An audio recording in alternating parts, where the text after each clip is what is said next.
கர்த்தருடைய பரிசுத்த நாமம் மகிமைப்படுவதாக. இந்த காலை வேளையில கூட கர்த்தருடைய வார்த்தையை கேட்க வந்திருக்கிற ஒவ்வொருவரையும் இயேசு கிறிஸ்துவின் இணையற்ற நாமத்தினாலே உங்களை வாழ்த்தி வரவேற்கிறேன். இந்த நாள் காலை வேளையில் ஆண்டவருடைய வார்த்தைக்காய் அவர் சமூகத்திலே காத்திருந்து ஜெபித்த பொழுது கர்த்தர் என்னோடு கூட பேசி இடைப்பட்ட வார்த்தையை நான் உங்களோடு கூட பகிர்ந்து கொண்டு உங்களுக்காக நான் ஜெபிக்க விரும்புகிறேன். இந்த கால வேளையில ஒரு தலைப்பின் கீழ இருந்து ஆண்டவர் என்னோடு கூட பேச ஆரம்பித்தாங்க. நம்மளுடைய வாழ்க்கையில நம்ம அநேக நேரங்கள்ல சில இடங்களிலே நாம் முன்னேறி போக முடியாதபடிக்கு அப்படியே நம்ம ஸ்ட்ரக்கா நின்னுடுவோம். நம்ம வாழ்க்கையில நம்ம அது ஊழியத்திலயோ, நம்ம வேலையிலயோ, நம்ம படிப்புலயோ, நம்ம எதிர்கால எந்த ஒரு காரியமா இருந்தாலும் நம்மளால முன்னேறி போக முடியல. இன்னும் அதை சொல்லணும்னா வளர்ச்சி அடைய முடியல. அப்ப வளர்ச்சி அடைய முடியல அப்படின்னா அது வேலையா இருந்தாலும், ஊழியமா இருந்தாலும், வாழ்க்கையா இருந்தாலும், நம்மளுடைய என்ன காரியங்களா இருந்தாலும் அது நம்ம வளர்ச்சி அடைய முடியாத ஒரு சூழ்நிலையில நம்ம யோசித்து பார்க்கணும். ஏன் என்னால முன்னேற முடியல? ஏன் இந்த வளர்ச்சியை பெற்றுக்கொள்ள முடியல? ஏன் ஒரு ஆவிக்குரிய எழுப்புதல் எனக்குள்ள உண்டாகல? எவ்வளவு நாள் ஜெபிக்கிறேன், ஏன் எனக்கு இந்த பரங்கள் வல்லமைகள் கிடைக்கல? எவ்வளவு நாள் நான் ஊழியம் பண்றேன், ஏன் இந்த ஒரு மாற்றத்தை இந்த ஊழியத்துல என்னால பார்க்க முடியல? எவ்வளவு நாள் நான் இன்வெஸ்ட் பண்றேன், அதுக்கான ஒரு காரியத்தை ஏன் என்னோட வாழ்க்கையில பார்க்க முடியல? இப்படி அநேக கேள்விகளை நமக்கு முன்பதாக வைத்து அவர் சமூகத்திலே நாம் நாமே சோதித்து பார்த்து நம்மை மாற்றிக்கொள்ள வேண்டும். அப்ப நம்ம முன்னாடி போக முடியாதபடிக்கு என்னங்க தடை? ஏன் இப்படி ஒரு தடை வருது? தடைகளை தகர்க்கிறவர் நமக்கு முன்பதாக சென்று கொண்டிருக்கிறார், உண்மைதான். ஆனா நம்மளோட வாழ்க்கையில நமக்கு ஒரு வளர்ச்சி இல்ல, முன்னேறி போக முடியல. நம்ம நம்ம நம்ம நம்மளை பின்னோக்கி இழுக்கிற காரியங்கள் அதிகமா இருக்கிறது. ஆனா ஒருத்தன் ஒவ்வொரு நாளும் வளர்ந்து கொண்டே வந்தான். யாரு அப்படின்னு சொன்னா 1 நாளாகமம் 11வது அதிகாரம் 9வது வசனம் இப்படியாக சொல்லுகிறது. 1 நாளாகமம் 11:9. தாவீது நாளுக்கு நாள் விருத்தி அடைந்தான், சேனைகளுடைய கர்த்தர் அவனோடு கூட இருந்தார். தாவீது நாளுக்கு நாள் விருத்தி அடைந்தான், சேனைகளுடைய கர்த்தர் அவனோடு கூட இருந்தார் என்று சொல்லி பார்க்கிறோம். இந்த காலவேளையில கர்த்தருடைய ஆவியானவர் நம்ம வாழ்க்கையில கொடுக்கணும்னு நினைக்கிறது ஒரு விருத்திய, ஒரு வளர்ச்சிய, ஊழியத்துல ஒரு வளர்ச்சி, உங்க தனிப்பட்ட வாழ்க்கையில ஒரு வளர்ச்சி, உங்களுடைய ஒவ்வொரு சிச்சுவேஷன்ஸ்லயும் ஏசப்பா ஒரு விருத்தியை, ஒரு வளர்ச்சியை உங்களுக்கு கொடுக்க விரும்புகிறார். இஸ்ரவேல் ஜனங்கள் விருத்தி அடைவதற்கு, அவர்கள் வளர்ச்சி அடைவதற்கு சில ஜாதிகளை அவங்களுக்கு முன்பதாக ஆண்டவர் வைத்திருந்தார். அவர்களை இவங்க மேற்கொள்ள மேற்கொள்ள மேற்கொள்ள இவங்க எக்ஸ்பேண்ட் ஆயிட்டே போயிட்டே இருந்தாங்க. இன்னைக்கும் சில பிரச்சனைகள், வனாந்தரங்கள் நம் வாழ்க்கையில இருக்கலாம். நாம நினைக்கிறோம் அதுதான் நம்ம வளர்ச்சிக்கு தடை, அதுதான் நம்ம விருத்தி அடைய முடியாதபடிக்கு நமக்கு ஒரு தடையா இருக்கிறது. அப்படி அல்ல. அதை நாம் மேற்கொண்டு அதை ஜெயித்து நம் வளர்ச்சி அடையணும், விருத்தி அடையணும், நம் பெருகணும், சுதந்திரித்து கொள்ளணும் அப்படிங்கிறது கர்த்தருடைய சித்தமானா நாம் அதையே தடையாக எடுத்துக்கொண்டு நம்ம அமர்ந்து விடுகிறோம். ஆனா ஏசப்பா இந்த கால வேளையில நமக்கு ஒரு வித்தியாசமான கண்ணோட்டத்தை கொடுத்து நம்ம ஏன் முன்னேற முடியாம போகுது, நம்ம ஏன் விருத்தி அடைய முடியாம போகுது, நம் விருத்தி அடைய கூடாமல் போகிறதற்கு என்ன ஒரு காரணம் அப்படின்னு சொல்லி கர்த்தர் நம்மோடு கூட அந்த காலவேளையில பேசிக் கொண்டிருக்கிறார். அந்த தாவீது குறித்து சொல்லும் பொழுது சங்கீதக்காரனாகிய தாவீது நாளுக்கு நாள் விருத்தி அடைந்தான். ஒரு வார்த்தை சொல்லப்படுகிறது, கர்த்தர் அவனோடு கூட இருந்தார்.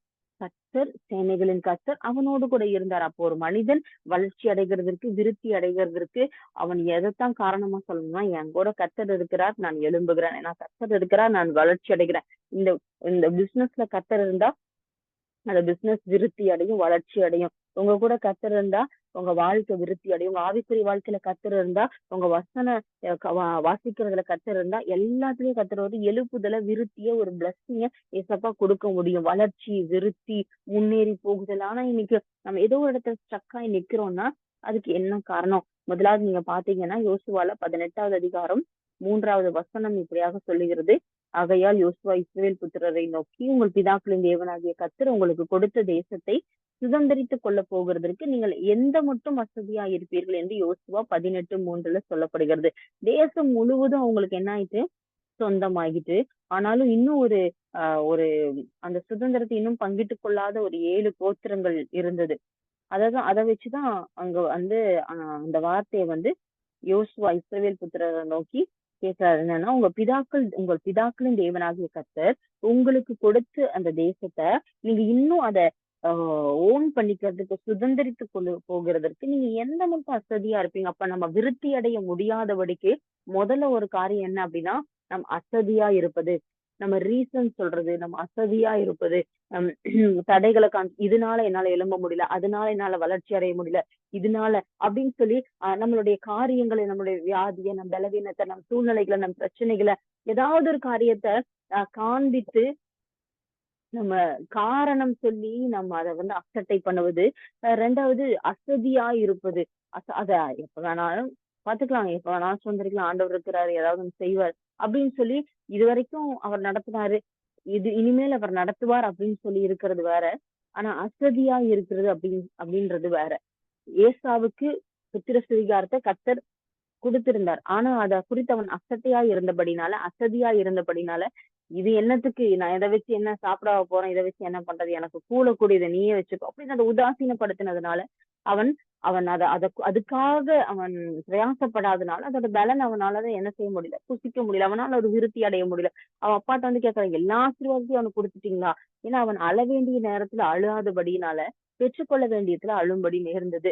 அதனால ஏசப்பா இந்த காலை நம்மோடு என்ன பேசுறாங்கன்னா, நம் விருத்தி அடைவதற்கு, வளர்ச்சி அடைவதற்கு, நம் வீட்லயோ, வேலையிலயோ, நம் வாழ்க்கையிலோ முன்னேறி போவதற்கு நம்ம அழைக்கப்படுகிறோம். ஆனா நம்ம முன்னேறணும்னா யார் நம்ம கூட இருக்கணும்? கர்த்தர் நம்மோடு இருக்கணும். நம்ம வார்த்தையில, நம் பேச்சுல, நம்மளுடைய எல்லா சூழ்நிலைகளிலுமே நாம் அவரோடு கூட நடந்தால், அவர் நம்மோடு கூட இருந்தால், நாம் நாளுக்கு நாள் விருத்தி அடைவோம். தாவீது அப்படி இருந்தான், விருத்தி அடைந்தான். ஏதோ ஒரு ஒரு இளைஞன் மேல கர்த்தர் ஒரு அபிஷேகத்தை ஊற்றினார், அவன் ராஜா ஆயிட்டான் அப்படின்னு சொல்லி அல்ல. அவன் நாளுக்கு நாள் கர்த்தரோடு கூட இருக்கிற ஒரு ஒரு சூழ்நிலை அவனுக்கு இருந்தது. அவனும் தேவனோடு நடந்தபடினால அவன் விருத்தி அடைந்தான். இந்த இஸ்ரவேல் ஜனங்கள் அவங்க மிச்சம் இருக்கிற அந்த 7 பங்கிட்டு கொள்ளாத அந்த 7 கோத்திரங்கள் இருந்தது. தேசம் முழுவதும் சொந்தமாகிட்டு, இன்னும் அந்த 7 கோத்திரத்துக்கான பூமியை நாங்க சுதந்திரிக்கல. அந்த 5 கோத்திரத்துக்கான பூமியை சுதந்திரித்து திருப்தி அடைந்து அசதியா என்ன பண்ணிட்டாங்க? அமர்ந்துட்டாங்க. இன்னும் இன்னும் இருக்கு. ஆனா அத என்ன பண்ணலன்னா, அதை பங்கிட்டு கொள்வதற்கு, அதை பிடிக்கிறதுக்கு இவங்களுக்கு ஆஹ் உற்சாகம் இல்ல. இவங்க அசதியாக காணப்படுகிறாங்க. சாக்கு போக்கு சொல்றாங்க, ரீசன் சொல்றாங்க. இந்த இந்த ஒரு காரியத்துல இன்னைக்கு ஏசப்பா நம்மோடு கூட பேச வருகிறது என்ன அப்படின்னு சொல்லி சொன்னா, நமக்கு நம்மோடு கர்த்தர் இருக்க விரும்புகிறார், நம்மை முன்னேறி போக பண்ண விரும்புகிறார், நம்மள சுதந்திரித்துக் கொள்வதற்கு விரும்புகிறார். ஒருவேளை நம் பாவங்கள் நாம் சுதந்திரித்துக் கொள்ள முடியாதபடிக்கு, நம் விருத்தி அடைய முடியாதபடிக்கு, அதை ஓன் பண்ண முடியாதபடிக்கு தடையா இருக்கலாம். 2வது நாம் அசதியா இருப்பதும், 3வது நம் காரணம் சொல்வதும், நம்மனால அதை சுதந்திரித்து கொள்ள முடியாத, ஒரு முன்னேறி போக முடியாத ஒரு வறட்சியான சூழ்நிலைக்கு நம்ம தள்ளப்படுகிறோம். அப்ப நம்ம சொல்றோம், அதுக்கு ரீசன் சொல்றோம், இதுதான் காரணம், அதுதான் காரணம், அதனாலதான் என்னால எழுவ முடியல, இதனாலதான் என்னால செய்ய முடியல, இதனாலதான் என்னால இதை தொடர்ந்து இது பண்ண, இப்படி நிறைய காரியங்களை சொல்றோம். ஒரு இடத்துல யோசுவாவுக்கும் அவன் ஜனங்களுக்கும் அவங்க முன்னேறி போக முடியாதபடிக்கு ஒரு இடத்துல ஸ்ட்ரக் ஆகி விழுகிறதுக்கான ஒரு தோல்வியை அவங்க சந்திச்சாங்க. இது வரைக்கும் விருத்தியை மட்டுமே சந்தித்து கொண்டிருந்தவங்க, இது வரைக்கும் சூழ்நிலைகள் எல்லாத்தையும் தாண்டி ஜெயித்து கொண்டே போனவங்களுக்கு ஒரு இடத்துல என்ன செய்ய முடியல? முன்னேறி போக முடியல. ஒரு இடத்துல அவங்க சோர்ந்து போய் அமர்ந்து விடுகிறாங்க. அங்க அங்க என்ன நடக்குது அப்படின்னா, யோசுவால 7வது அதிகாரம் 6வது வசனத்துல, யோசுவா தன் வஸ்திரங்களை கிழித்து கொண்டு அவன் இஸ்ரவேல் மூப்பரும் சாயங்காலம் மட்டும் அவனும் இஸ்ரவேல் மூப்பரும் சாயங்காலம் மட்டும் கர்த்தருடைய பெட்டிக்கு முன்னாடி முகங்குப்புற விழுந்து தலைகளின் மேல் புழுதியை போட்டுக் கொண்டு கிடந்தார்கள் சொல்லப்பட்டிருக்கிறது. அப்போ இவங்களால அதை சுதந்திரிக்க முடியல, அங்க ஒரு தோல்வி வந்துருச்சு. அதனால வஸ்திரங்களை கிழித்து கொண்டு எங்க இருக்காங்க? அவர் சமூகத்துல விழுந்து கிடக்குறாங்க. இவங்களால என்ன பண்ண முடியல? ஜெயத்தை பெற்றுக்கொள்ள முடியல. இவங்க ஒரு தோல்வியை சந்திக்கிறாங்க. இதுவரைக்கும் விருத்தியே பார்த்து கொண்டிருந்தவங்க, அவங்க ஒரு இடத்துல முடங்கி போன மாதிரி, ஒரு ஒரு தோற்கடிக்கப்பட்ட ஒரு சூழ்நிலைக்கு ஐயோ இது இப்படி ஆயிட்டு அப்படின்னு சொல்லி ஆண்டவர் சமூகத்துல விழுந்து புலம்புறாங்க. அப்ப இதுல இருந்து நாம என்ன தெரிந்து கொள்ளலாம் அப்படின்னு சொன்னா, யோசுவாவும் அவன் ஜனங்களும் அவங்க எந்த இடத்துல முன்னேறி போக முடியாம போச்சோ, அந்த முன்னேறி போக முடியாம போன இடத்துல, சரி எத்தனையோ பட்டணங்களை சுதந்திரித்தாச்சு, இந்த பட்டணம் தானே போனா போயிட்டு போகுது அப்படின்னு அவங்க விடல. 2வது, ஐயோ நம்ம சரியா போயிருந்திருக்கலாம், இவனாலதான் காரியம் அப்படியாச்சு, அவனாலதான் இப்படியாச்சு, இவன் செய்யாதனாலதான் அப்படின்னு அவங்க முறுமுறுக்கவும் இல்லை. அதற்கு மாறா ஒரு காரியத்தை செய்யறாங்க. அவங்க என்ன செய்யறாங்க? அசதியாகவோ அவங்க இங்க அசதியாகவும் இருக்கல, ரீசன் சொல்லல. இவங்க இந்த இடத்துல ஆஹ் இவங்க இது அக்செப்ட் பண்ணல. ஆனா இதுக்கு மாறா இங்க ஏதோ ஒரு காரியம் நடந்திருக்கு, இவங்க முன்னேறி போக முடியாதபடிக்கு. இவங்க ஏன் அதை இவங்க பிடித்து கொள்ள முடியல அப்படின்னா, அந்த 7வது அதிகாரத்துல சொல்லப்பட்டிருக்கு.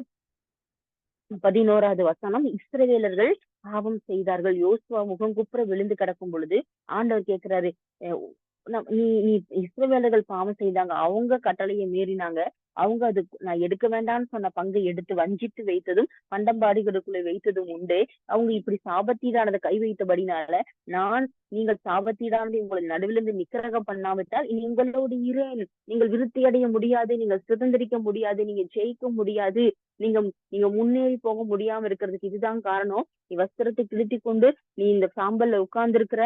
ஆனா இந்த தோல்வி நீங்க சந்தித்ததற்கு அவங்க இது இது என்ன காரணம்னா இதுதான் காரணம்னு சொல்லி ஆண்டவர் பேசுறாரு. அப்ப அதுக்காக யோசுவா என்ன பண்றாருன்னா, ஒரு ஒரு ஒரு ஒரு ஃபுல்லா ஒரு நாள் ஃபுல்லா அவருடைய ஜனங்களோடு சேர்ந்து என்ன பண்றாரு, உபவாசத்தோடு கூட அந்த பெட்டி முன்னாடி விழுந்து கிடந்து யோசுவா தேவனை நோக்கி ஜெபிக்கிறத நம்ம பாக்குறோம். இன்னைக்கு ஆனா நம்மளுடைய வாழ்க்கையில ஒரு பிரச்சனையோ ஒரு போராட்டமோ ஒரு ஒரு இடுக்கமான சூழ்நிலை வந்துட்டா நம்ம என்ன பண்ணுவோம்னா, அதுல இருந்து என்ன வெளியே எடுத்துருங்க ஆண்டவரே, இதே ஆண்டவர் எனக்கு வந்துச்சு, இந்த சூழ்நிலை எனக்கு தாண்ட பண்ணுங்க இசப்பா, எனக்கு முடியல ஆண்டவர் அப்படின்னு நம்ம ரொம்ப புலம்பவும் செய்வோம். ஆனா இது இப்படி எல்லா சூழ்நிலையிலுமே நம்ம இப்படியே பார்த்து கொண்டு இருக்க கூடாது. இந்த பிரச்சனைகள் ஒரு வனாந்தரமான சூழ்நிலைகள் என்னை இதுல இருந்து எடுத்துருங்க ஆண்டவரேன்னு சொல்றதுக்கு பதிலா இதை எதுக்கு ஆண்டவர் எனக்கு அனுமதிச்சீங்க, இதுல இருந்து எனக்கு என்ன சொல்ல விரும்புறீங்க, ஒரு பிரச்சனையும் ஒரு போராட்டமும் நமக்கு வரும் பொழுது நம்ம அதை எப்படி எடுத்துக்கணும், நான் வளர்ச்சி அடைஞ்சு கொண்டே இருக்கிறேன், திடீர்னு நான் முன்னேறி போக முடியாதபடிக்கு ஒரு போராட்டம், திடீர்னு நான் வாழ்க்கையில ஆவிக்குரிய வாழ்க்கையில ஊழிய வாழ்க்கையில எழும்பக்கூடாதபடிக்கு ஒரு தடை, ஏதோ ஒரு தடை வருது, ஏதோ ஒரு காரியம் நம்பி ஸ்டக்காய் நிக்க வைக்குது அப்படின்னா அதுக்கு யோசுவா தெரிந்து கொண்ட சரியான டூல், எங்க கிட்ட என்ன ஆண்டவரே தப்பு இருக்கு அப்படின்னு சொல்லி அவர் சமூகத்துல உபவாசத்தோடு விழுந்து கிடந்ததை பாக்குறோம். அப்படி விழுந்து கிடந்தபடினால ஆண்டவர் யோசுவாவை மறுபடியும் எழும்பி திரும்ப நிறுத்தி கர்த்தர் அந்த இடத்துல என்ன பண்றாருன்னா, அவனை உருவாக்கி இந்த பாவத்தை எல்லாத்தையும் நிக்கிரகம் பண்ணி போடுங்கப்பா, உங்க தோல்வி ஜெயமா மாறும், உங்களுக்கு விருத்தி உண்டாகும், நீங்க எழும்புவீங்க, நீங்க சுதந்திரிக்காத பட்டணத்தெல்லாம் சுதந்திரித்துக் கொள்வீங்க, நீங்க முன்னாடி போங்க, முன்னேறி போங்க அப்படின்னு சொல்லி அவங்கள தட்டி கொடுத்து ஆண்டவர் அனுப்புறாரு. இப்போ அவங்க யோசுவாவும் ஜனங்களும் தங்களை சுத்திகரித்து கொண்டு தங்களை பரிசுத்தப்படுத்தி கொண்டு அவங்க முன்னேறி போறாங்க. 8வது அதிகாரத்துல நீங்க வாசித்து பாத்தீங்கன்னா அந்த ஆயு பட்டணத்தை அவங்க சுதந்திரித்துக் கொள்றாங்க. ஒரு ஒரு ஊழியமும் ஒரு வாழ்க்கையும் அதுல ஒரு முன்னேற்றம் என்பது ரொம்ப அவசியம். பெருக்கம் அப்படிங்கிறது ரொம்ப அவசியம். விருத்தி அப்படிங்கிறது ரொம்ப அவசியம். இன்னைக்கு எங்கெல்லாம் நம்ம விருத்தியோ பெருக்கத்தையோ அடையக்கூடாதபடிக்கு எந்த இடத்துல நம்ம ஸ்ட்ரக் ஆகி நிக்கிறோமோ அப்ப அந்த இடத்துல சுத்தியுள்ள சூழ்நிலைகளை காரணம் காட்டாம ஆண்டவரே அதுக்கு காரணமான இந்த யோசுவா எப்படி சொன்னாரோ, ஆண்டவரே நான் ஏன் இப்படி நடந்தது அப்படின்னு சொல்லி வஸ்திரத்தை கிழித்து கொண்டு கடந்தது போல கர்த்தர் சமூகத்திலே ஒருமனப்பட்டு கூடி சகாயம் தேடுவோம் என்று சொன்னால் நாம் தப்பி பிழைப்போம், நாம் விருத்தி அடைவோம், கர்த்தர் அதை மேற்கொள்ளும்படி செய்வார், நாம் முன்னேறி போவோம், நம்ம அதை சுதந்திரித்துக் கொள்வோம், அதை பெற்றுக்கொள்வோம். ஆனா நாம் பெற்றுக்கொள்றதுக்கே நம்ம ரீசன் சொல்லி இது இப்படி இப்படி அப்படின்னு சொல்லிட்டு இருந்தோம்னா நம்மளால அதை சுதந்திரித்துக் கொள்ள முடியாது. அதான் இன்னைக்கு ஏசப்பா நம்மோடு கூட பேசுறாங்க, நாம் முன்னேற முடியாதபடிக்கு, நாம் முன்னேறி போக கூடாதபடிக்கு என்னென்ன தடைகள் வருகிறதோ அதை தடையா மட்டும் பாத்துறாம இது நான் முன்னேறி போகக்கூடியதற்கான ஒரு வாசல் என்று சொல்லி அதை நீங்க அதை ரெகனைஸ் பண்ணி அதை புரிஞ்சுக்கிட்டு அதை அக்னாலேஜ் பண்ணி ஆண்டவரே ஏதோ ஒரு பாவம் என்கிட்ட இருக்கு, இதை நான் எடுத்து போட்டா நான் முன்னேறி போகலாம், நான் எடுத்து போட்டா நான் விருத்தி அடையலாம், நான் எடுத்து போட்டா எனக்கு ஒரு வளர்ச்சி வரும், ஆவிக்குரிய வாழ்க்கையில ஒரு வளர்ச்சி வரும் அப்படிங்கிறத அறிந்து கொண்டு நாம் முன்னேறுவோம் என்று சொன்னால் கர்த்தர் நம்ம வாழ்க்கையில பெரிய காரியங்களை செய்வார். எப்பெல்லாம் ஒரு பிரச்சனை வருதோ உடனே நம்ம என்ன பண்ணிடணும், அதுக்கு உதவி மனுஷங்கிட்ட தேடி போக கூடாது, அசதியா இருந்துடக்கூடாது, எப்பவோ நடக்கட்டும், ஆண்டவர் ஏதோ ஒண்ணு செய்யட்டும், அவர் இஷ்டம் எப்பனாலும் செய்யட்டும், அப்படியல்ல நம் விருத்தி அடைய முடியாதபடிக்கு, நான் முன்னேறி போக முடியாதபடிக்கு, இதை ஓன் பண்ணிக்க முடியாதபடிக்கு என்ன எனக்கு பிரச்சனை, என் குடும்பத்துக்குள்ள என்ன பிரச்சனை, ஏன் எங்களால இதை தாண்ட முடியல, ஏன் இந்த சூழ்நிலையில நாங்க அகப்பட்டு கொண்டோம் அப்படிங்கிறத நம்மை நாமே நிதானித்து அறிந்து நம்மை ஒப்பு கொடுத்தோம் என்று சொன்னால் ஏசப்பா நமக்கு உதவி செய்வாங்க. இதை தாண்டுகிறதற்கான ஒரு பலனை நம்மளுடைய வாழ்க்கையில ஏசப்பா அருளுவாங்க. முன்னேறி போக முடியாதபடிக்கான பாடை அந்த முன்னேற்றத்துக்கான தடைகள் என்னென்ன என்பதை அறிந்து நம்மளை சரி செய்து கொண்டு நம் முன்னேறுவோம் என்று சொன்னால் நம் விருத்தி அடைவோம், நாளுக்கு நாள் விருத்தி அடைவோம். அதுக்கப்புறம் யோசுவாவும் ஜனங்களை எங்கேயும் முடங்குனாங்கன்னு சொல்லப்படல, அவங்க சத்துருவோட கழுத்துல கால் வைத்தாங்க. ஆமேன். கர்த்தர் அவங்களுக்கு ஒரு ஜெயத்தை கொடுத்தார். ஒரே நிலையில் இருப்பதல்ல, நாம் முன்னேறி கொண்டே இருக்கும் என்று நாம் குறுகுவதற்கல்ல, நாம் எழும்பி கொண்டே இருக்கிறோம். முன்னேறி சென்று நம்ம எழும்பி விருத்தி அடைந்து அநேக காரியங்களை நம்ம சுதந்திரித்து ஜெயம் கொள்ளுகிற ஒரு வாழ்க்கையை நம்ம வாழணும். அதுதான் இன்னைக்கு ஏசப்பா நம்மோடு சொல்லி கொண்டிருக்கிறாங்க. அதற்கு ஆண்டவர் சொல்ற ஒரு காரியம் என்ன அப்படின்னு சொல்லி சொன்னா, நம்ம நம்ம அவர் சமூகத்திலே காத்திருக்கிறது, நம்மை சரி செய்து கொள்ளுகிறது, நம்ம கிட்ட என்ன தப்பு இருக்குன்னு நம்ம ஆராய்ந்து திருத்திக் கொள்ளுகிறது, அவர் சமூகத்திலே நம்மை அர்ப்பணிப்பது, அவர் சமூகத்துல கூடுவது நம் விருத்தி அடைவதற்கு மிக பிரயோஜனமா இருக்கும். 2 நாளாகவும் 20வது அதிகாரத்திலயுமே இங்க ஒரு ஒரு சம்பவம் நடக்கிறது. என்ன அப்படின்னா, இவன் தேவனுக்கு பயந்த மனிதன் யோசபாத்து, தேவனை நம்புகிறவன். தேவனை சார்ந்து இருக்கிற அந்த யோசபாத்துக்கு ஒரு பிரச்சனை. என்ன அப்படின்னா, அவன் அவனை சுத்தி மோவாபியர், அம்மோனியர் சும்மா இருந்தவனை சுத்தி அத்தனை பேர் எதிர்த்து நிக்கிறாங்க. இப்ப அவனால முன்னேறி போக முடியல. அவனுடைய மனநிலை எப்படி இருக்கு அப்படின்னா, என்னால ஏன் இத சுதந்திரிக்க முடியல, என்னால ஏன் இத ஜெயிக்க முடியல, அதற்கு உதவியா மற்ற ராஜாக்களை தேடி போகல, ஜனங்களோடு உட்கார்ந்து கூட்டு ஆலோசனை பண்ணல, நம்ம கிட்ட எத்தனை ஆயுதங்கள் இருக்கு, எத்தனை படைகள் இருக்கு, இதை எப்படி என்ன செய்து அந்த அவங்கள மேற்கொள்ளலாம்னு ஸ்ட்ராட்டஜி பார்க்கல, இதை எப்படி இது பண்ணலாம்னு சொல்லி அவங்க எந்த ஒரு யுத்த நுணுக்கங்களையும் பார்க்கல. அதற்கு மாறாய் அவங்க செய்தது என்னன்னா, இந்த விரோதமான கூட்டத்துக்கு எதிரா, ஏராளமா எழும்பி நிற்கிற இந்த கூட்டத்துக்கு எதிரா நிக்க எனக்கு பலன் இல்லைன்னு சொல்லி யோசபாத் பயந்து கர்த்தரை தேடுகிறதற்கு ஒருமுகப்பட்டு யூதாவெங்கும் உபவாசத்தை கூறுவித்தான். தன் வீட்டுக்கு மட்டும் அல்ல, ராஜாக்கள் மட்டும் அல்ல, இல்ல ராஜ அரண்மனையில இருந்தவங்க மட்டும் அல்ல, எல்லா பட்டணம் எங்கிலும், அந்த பட்டணம் எங்கிலும் அவங்க என்ன பண்ணாங்க, ஒருமுகப்பட்டு உபவாசம் இருந்து கர்த்தரிடத்தில் சகாயம் தேட கூடினார்கள். ஏதோ ஒரு இடத்துல சத்ரு நம்மள ஸ்ட்ரக் பண்றானா, தொடர்ந்து பிரச்சனையை ஃபேஸ் பண்றானா, தொடர்ந்து நம்மளால விருத்தி அடைய கூடாதபடிக்கு நம்மள தடுத்து நிறுத்துகிறானா, உன்னை புரிந்து கொள்ளணும். ஏதோ ஒரு காரியத்தை கர்த்தர் நம்மிடத்துல இருந்து எடுத்து போட விரும்புகிறார், நம்மை சரி செய்ய விரும்புகிறார். நம்மை சரி செய்து கொண்டு அவரோடு நடந்தோம் என்று சொன்னால் நாம் விருத்தி அடைவோம், நாம் எக்ஸ்பேண்ட் ஆக முடியும், நம்மளை எழுப்ப கர்த்தரால முடியும். நாம் அதை சரி செய்து கொள்ளலைன்னா நாம் விருத்தி அடைய முடியாது. ஆனா சில நீங்க இதை எடுத்து நிக்கிரகம் பண்ணி போடுங்கப்பா, நீங்க முன்னேறி போவீங்க, நீங்க விருத்தி அடைவீங்க, நீங்க சுதந்திரித்துக் கொள்ளுவீங்க, நீங்க இதை அகற்றி போடுங்க அப்படின்னு ஆண்டவர் சொல்றாரு. அதுக்கு அவங்க முக்கியமா செய்ய வேண்டியது அவர் சமூகத்திலே கூடி வரணும். யோசபாத் அவன் ஜனங்களும் அவங்க நல்லா ஆராதிக்கிறவங்க தான், தேவனை தேடுறவங்க தான். இப்ப ஒரு பிரச்சனை வந்துட்டு அதுக்காக நான் இவ்வளவு தேர்ந்தனே, இவ்வளவு பண்ணனே ஆண்டவரே அப்படின்லாம் கேட்கல. சகாயம் தேட ஊரே கூடுது கர்த்தர் சமூகத்துல. அவரை தேடி கூடின பொழுது கர்த்தர் அந்த யோசபாத்துக்கு கர்த்தர் வார்த்தையை அனுப்பினாரு. பயப்படாத, கலங்காத, யுத்தம் உன்னுடையதல்ல, யுத்தம் என்னுடையது. நீ போய் பாடகர்களை நிறுத்து.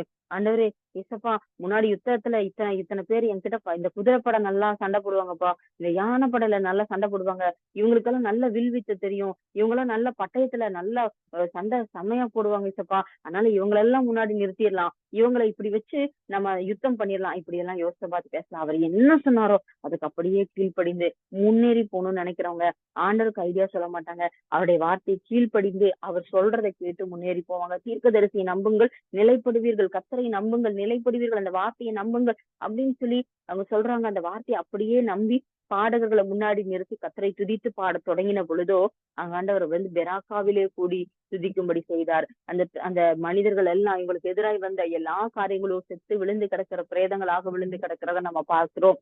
இந்த வார்த்தையின் மூலமா, இந்த யோசபாத்தின் வாழ்க்கையின் மூலமா ஏசப்பா நம்மோடு கூட பேசி கொண்டிருக்கிறது என்ன அப்படின்னா, நம்ம எங்கெல்லாம் நம்ம விருத்தி அடைய முடியலையோ, முன்னேறி போக முடியலையோ, ஒரு காரியத்தை தெளிவாக புரிந்து கொள்ளணும்.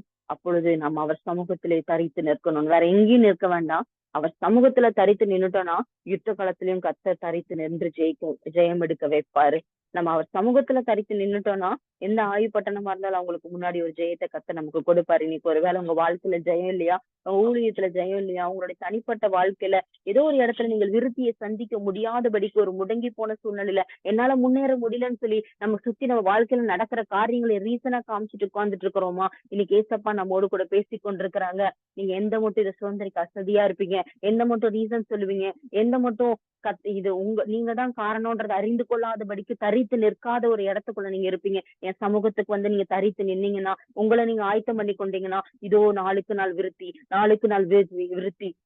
அது உங்க வாழ்க்கையில மட்டும் இல்ல, இந்த ஊழியத்திலையும் கர்த்தர் செய்ய வல்லவர். ஒரு 17 பேரா கூடி நம்ம ஆராதித்துக் கொண்டிருக்கிற ஜூம்ல வருகிற நாட்களை இடம் கொள்ளாமல் போக மட்டும் நிரம்பி வழியத்தக்கதான ஒரு ஆசீர்வாதத்தை கர்த்தர் நமக்கு கொடுக்க வல்லவர். அப்போஸ்தலர்கள் அப்படிதான் கர்த்தர் அவங்க ஆண்டவர் பரமேறி போறதுக்கு முன்னாடி அவங்களுக்குள்ள பெருசா முன்னேற்றம் எதுவும் இல்ல. ஆனா எப்போ டீச்சர்கள் அப்போஸ்தலர்களா மாறினாங்களோ, பரிசுத்தாவின் அபிஷேகத்தை பெற்றுக்கொண்டாங்களோ, அதற்கப்புறம் அவர்கள் முன்னேற்றத்தை தடுக்க முடியல. முதலாவது 120 பேரா மாடியில அவங்க கூடினாங்க. மேல் வீட்டு அறையில எல்லாரும் கூடினாங்க. அதுக்கப்புறம் 3000 பேர், அதுக்கப்புறம் 5000 பேர், அதுக்கப்புறம் ஆயிரக்கணக்கான பேராய் அவர்கள் கூடினாங்க. அநேக திருச்சபைகள் ஸ்தாபிக்கப்பட்டது. அநேக புதிய பட்டணங்கள் அப்போஸ்தலர்கள் பிடித்தாங்க. அரியா, கிரேக்க பட்டணம், அந்த பட்டணம், இந்த பட்டணம் சொல்லி உள்ள போய் அத்தனை பேரையும் ஆண்டவருக்காய் ஆதாயப்படுத்தினாங்க. அவர்களால முடியும்னா இன்னைக்கு நம்மனாலையும் முடியும். அதுக்கு நம்மை நாமே சரி செய்து கொண்டு சுதந்திரிக்கிறதுக்கு நாம் முன்னேறி போக வேண்டியது மிக மிக அவசியமா இருக்கிறது. ஆண்டவரே, நாங்க அப்படி செய்வோம்ப்பா. எங்க தனிப்பட்ட வாழ்க்கையிலும் ஊழியத்திலையும் அசட்டையா இருக்க மாட்டோம் ஆண்டவரே. முன்னேறதுக்கு என்ன வழியோ அதை பார்ப்போம்ப்பா. விருத்தி அடைறதுக்கு என்ன செய்யணுமோ அதை செய்வோம்ப்பா. தொடர்ந்து உங்களை தேடுவோம்ப்பா. சகாயம் தேட உபவாசம் பண்ணி ஜெபம் பண்ணுவோம்ப்பா. பிரச்சனைகள் என்னவா இருந்தாலும் மத்தவங்களை காரணம் காட்ட மாட்டோம்ப்பா. எங்களை ஆண்டவரே உங்க சமூகத்துல தாழ்த்துவோம்ப்பா. சொல்லுவீங்களா? இருக்கிற இடத்துல கண்களை மூடி தலைகளை தாழ்த்தி ஆண்டவரை நோக்கி பார்க்கலாம்.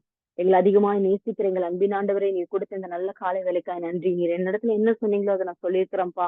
என் வாழ்க்கையில ஒரு விருத்தி இல்ல, என் ஊழியத்துல ஒரு விருத்தி இல்ல, என் வீட்டுக்குள்ள ஒரு விருத்தி இல்ல.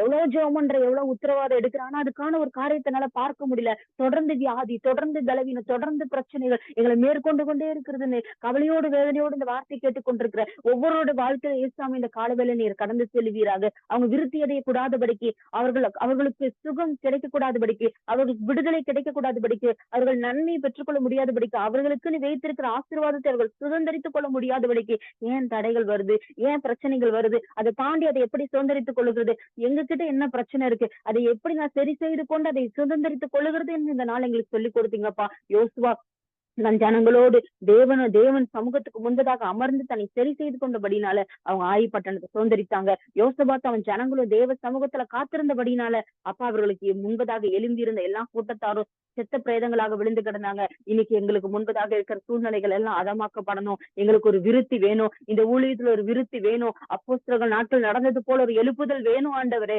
அப்பா, எங்க ஊழியத்துல எழுப்புதல் வேணும் அப்பா. எங்க வீட்டுக்குள்ள எழுப்புதல் வேணும் அப்பா. வசனத்தை வாசிக்கிறவர்களா, ஜெபிக்கிறவர்களா, கத்தர்க்காய் ஊழியம் செய்கிற கூட்டமா எங்க ஆண்டவரே அப்பா, இந்த என் டைம் வாரியர்ஸ் மாறணும் ஆண்டவரே. கத்தர் அப்படிப்பட்ட அபிஷேகத்தை இந்த கான்பரன்ஸ்ல அட்டன் பண்ணிட்டு இருக்கிற ஒவ்வொருவருக்கும் அருளுவீராகன்னு சொல்லி ஜெபிக்கிறேன் அப்பா.